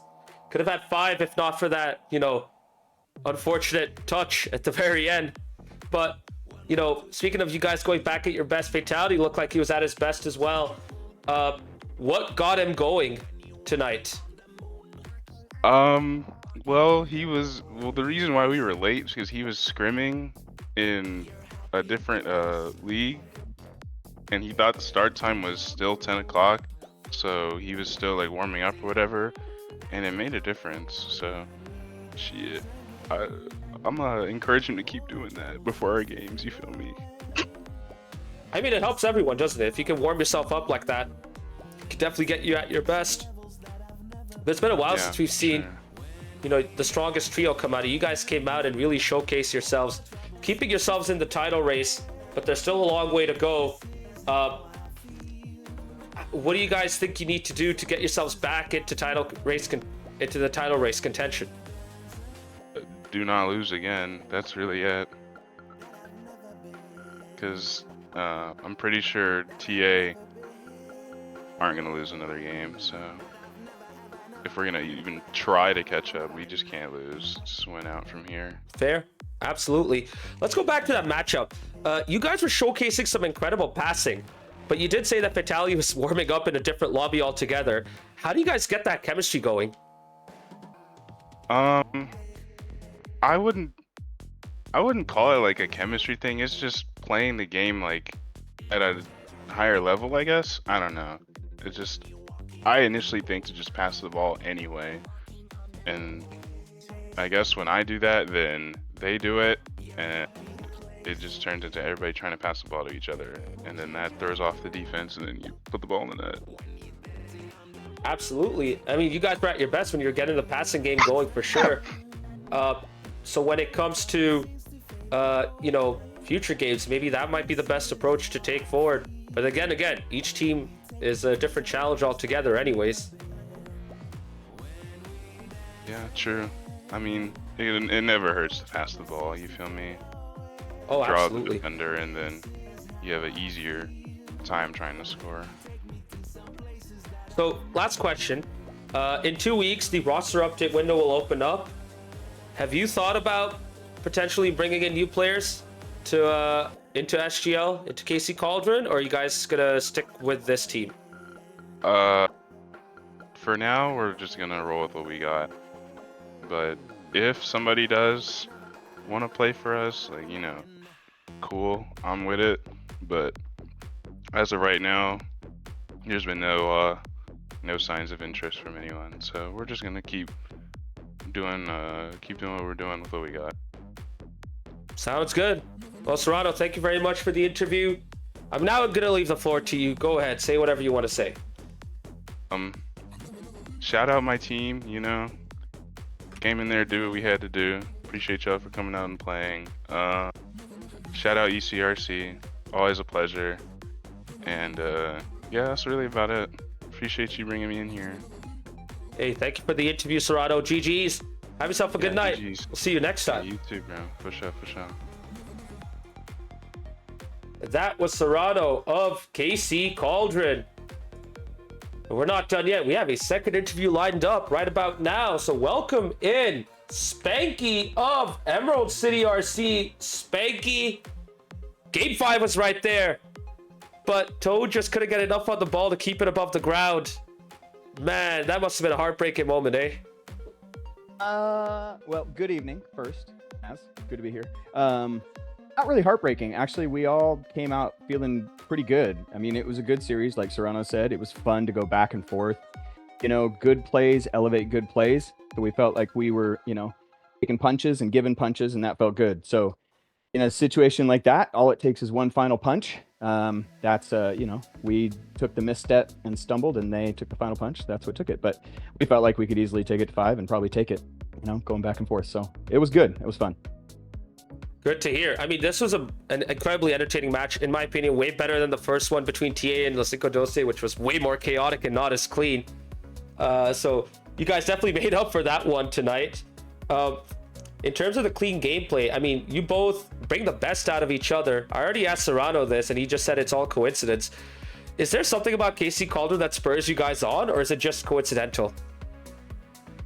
I think there's some confirmation bias. I think definitely there's been a history of KC and us having good series. So whether you mean to get it in your head or not, I mean, it kind of sits there, right? You look back at the history and go, oh, you know, they kind of step up. I think today was a day where we were supposed to have the whole team lined up. Smash couldn't make it, no internet. But going into it with a fun mindset, having more people than we've had in the last weeks, having Gojo back makes a big difference. You know, we kind of feel like we've got a good solid foundation when that happens and we can play around. So what I think is that we settled and enjoyed getting back to some of the old ECRC ways, solid forward hits, passing, the nice individual plays, and that happened to be with KC because they made us step up. So it feels good that we were able to go toe to toe. Yeah, absolutely. We were waiting for you guys to get back to your best, and you know, sure enough, it had to happen against KC Cauldron. But I want to talk about you as well, Spanky. You were phenomenal throughout this match. Probably your best SGL performance ever as well. What is it that gets you going and keeps you constantly improving in your game? Number one, when I was invited into SGL, just the camaraderie, getting out of the rat race and the fight with randoms, and you know, ELO hell was just nice. And that kind of peace and just people who are there to celebrate whether you score or not and just enjoy playing has been fun. So that's probably the most fun I have, is when I'm playing with ECRC, because I know the guys and I'm laughing with them, but also we're trying stuff and, you know, doing passing plays. So having the opportunity to get better, I've been grinding for way too many seasons to admit, and maybe it's just my own perfectionism. Like, I just want to keep pushing and pushing, but I'm not an individual player. I want to do everything I can, so I prefer to assist, but when I can bring out something solid, I'll do it. Yeah, you definitely did it that game too. That was an insane goal. You did it by beating Serrano as well, so you know that makes that goal even sweeter in my opinion, because it's not easy to beat him on the ball like that. That's definitely going to go into the clip comp for sure. Now, when it comes to you know, your playing style, you definitely brought out the team aspect, and your whole team got better with it. Do you think you'd be a player who should be starting as part of the main three for ECRC? Should's a really tough question. You know, we've got good, kind people on our team. And so in some ways there's the you go, no you go, no you go attitude, which is kind of fun. I think where we are in the standings, we're not pushing as hard, so that idea of winning changes things. I'm very confident in my gameplay, but I'm also happy to give playtime to the whole team. I mean, I remember sitting for a long time and what that felt like. So having Utopia be new, I mean, we want to spend time with everybody. We don't get to play with Gojo as much. So should is, I don't know. I mean, in some ways we defer to Toad, and Toad puts up ideas, and then we, you know, we all banter around, and, you know. So, I mean, if we got into a push, I think I have a lot to offer, but I don't know that I claim a starting spot over other people. No, you know what, Spanky? That is a great answer. I love that you guys, you know, set up your teams by making sure everyone gets as much playing time as possible. That's what I like to hear. I'm glad you guys are making sure that everyone gets their fair share of action in. It's really good to hear for sure. I will say it was really good. I mean, Utopia started, and then I came in game 2, and Utopia was the cheerleader for all of us, and he did a really good job. He's played with us enough to kind of see what's working, what not, and he made some call outs on what was working. He was a great cheerleader, so, you know, he kind of took the deferred seat in that one, and that was really nice, which gave us a chance to gel for 3 games, and you know, I think you saw the effect of that. We haven't had a chance to play as much. Life takes, you know, over, and we all accept that for each other, but I appreciate Utopia saying, go for it, boys. Heck yeah, that's what I like to hear. Speaking of life, I mean, there's some really bad flooding going around in the PNW region, especially in the state of Washington. Don't know if you've had to deal with that personally, Spanky. Has that been affecting you as well? Not personally. You know, I've got family in certain areas, but nobody's that had to be evacuated. So, yeah, I mean, those kind of things. Smash is without power right now, which is probably due to the weather. There are people in the EC crew who have had damage to their property in some ways, but I mean, part of my job sometime is affected, but not in any major way, thank goodness, you know. Yeah, you know, those kinds of things put all of this into perspective. Hey, all good. So you talked about the mindset that your team went into this match. Are you going to keep that mindset up for the rest of the season? I mean, you guys are out of the cup and in the league. I mean, the distance is growing between you guys and Timber's Army. Are you guys just going to take it one match at a time? I think it's one match at a time at this point. I said before life, so the schedules have gotten a little harder this season. Our ability to practice or to do stuff outside of our matches is slim. So that kind of affects what's going to happen. But, I wouldn't say that if we didn't start to roll that we wouldn't go, hey, let's see what we can do. I mean, we've all got that kind of fire underneath us. But at this point in the stage, you can't, we can't be looking at the top right now. We got to go one match at a time. So that's what we did today. And I think you saw the results of it. Absolutely. And, good performance from you and the rest of the team as well. It's just unfortunate you couldn't take this to game 5, but it's how the ball rolls at times. This is Rocket League. Indeed. So, Spanky, thank you very much for the interview. I'm going to leave the floor to you. If you have any shout outs you want to give, if you have anything you want to say, go ahead. The floor is yours. I want to shout out KC first. I mean, that was a fun game. We enjoyed playing you guys. You guys brought it, and that's what we want to do. We don't want to, slouch in a game, and we want to make sure that we're playing hard. And you guys brought it, and we had to think and work. We enjoyed that. I want to shout out the ECRC boys, of course. They're just fun to play with. And Utopia especially deferring and realizing that cheering us on and looking at things was really good. Of course, SGL guys, thanks for putting everything up and doing everything you do. And then I want to shout out the EC crew. ECD is pushing hard and doing what they need to do. And the rest of our family, we got a great support on this side. So yay to the Sounders crew. Absolutely. Thank you very much for the interview, Spanky. Have yourself a good night. Take care. Right. Catch you next time. Bye. Love the attitude for Spanky right there. That's how, you should approach SGL. Come in, have fun, give everyone their fair share of playing time, get everyone involved. That's what it's all about. We're not done yet with our interviews. We actually have a third interview lined up. And this time, it's from one of the players from the first match of the night. So chat, welcome on in, Nelly from Timber's Army. Nelly, you did not play a single second throughout that match, but I'm sure you felt good seeing them win 3-1 and extend the lead to 5. How you feeling about the boys who were out there performing? Yeah, the boys put in an okay performance that ended up getting the job done. It was definitely harder to watch than it is to play. Yeah, the reason I didn't step on the field, I was at work during the series. So yeah, that's that. But shout out to the boys for getting it done.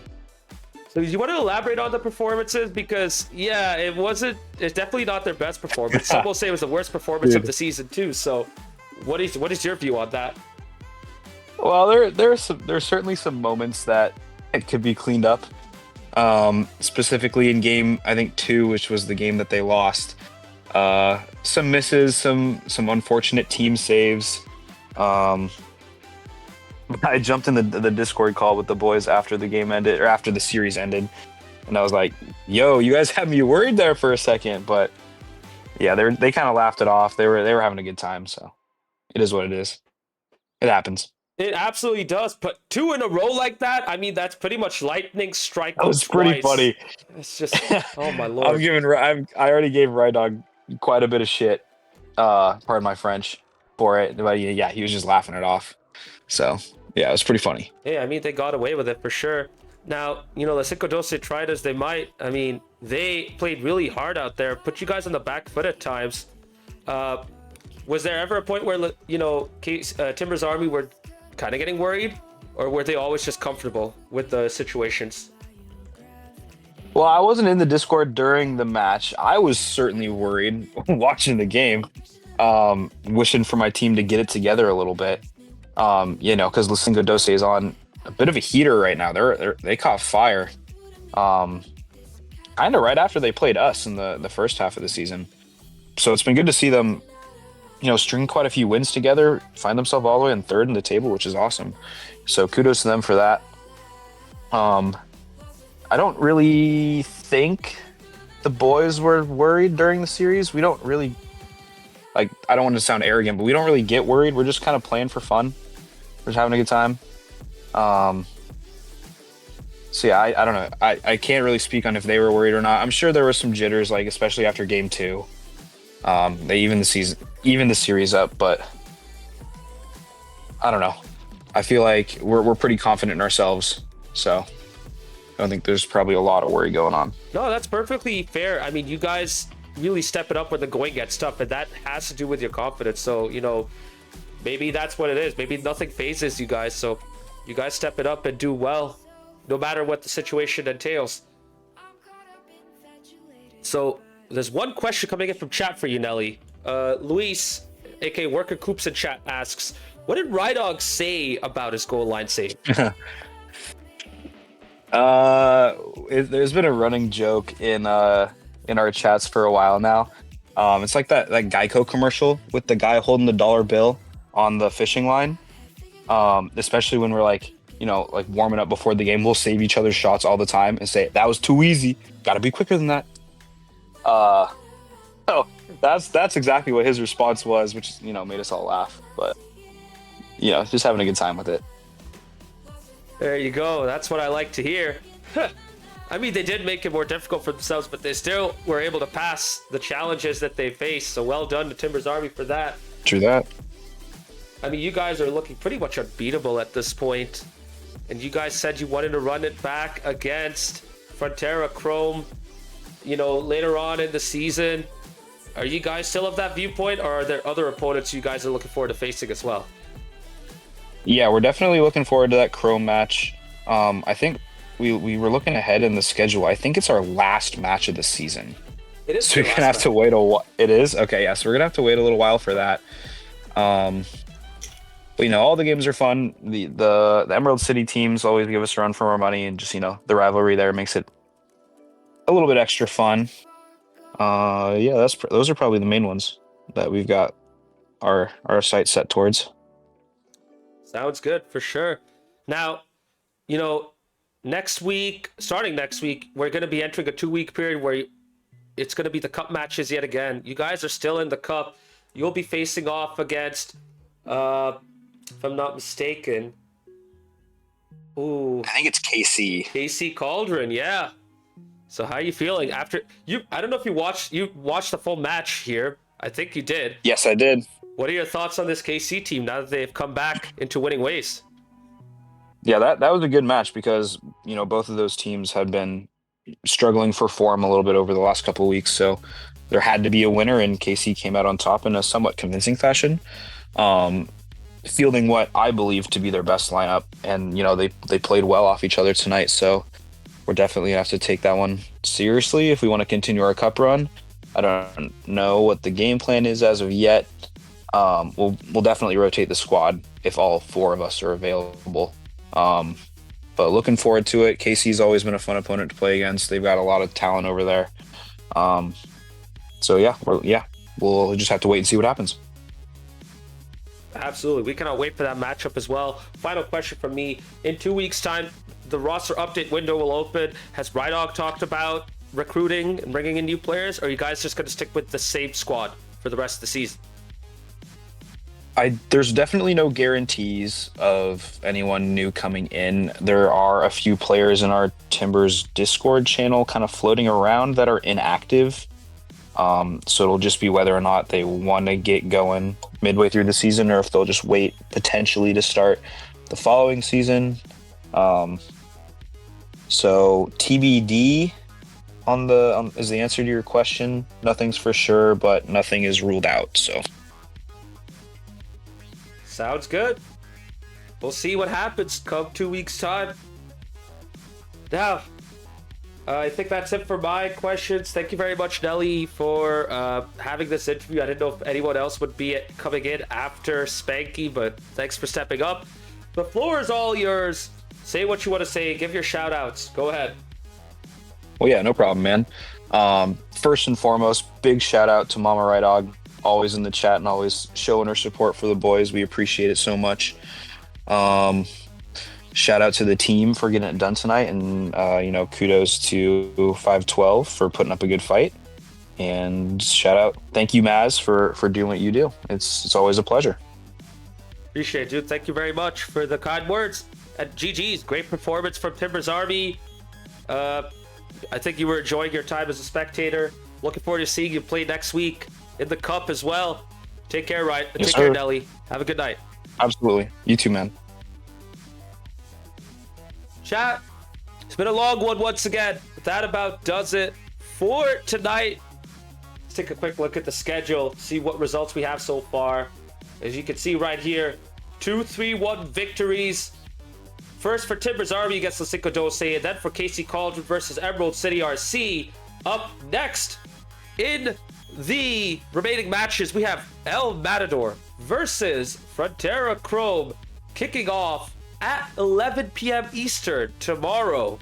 And then EM Dallas Bird versus Sounders RC has yet to be scheduled, as well as Axe and Rose versus Los Verdes. One thing about Axe and Rose versus Los Verdes, I think that might be scheduled on Thursday. We just don't know for sure, but it's leading towards that date. We shall see if that works out, and if so, we might have another doubleheader tomorrow, chat. So looking forward to seeing that come out. For now, though, I'm gonna go step away, rest my voice, and then head to bed. Have a good night. Catch you all next time.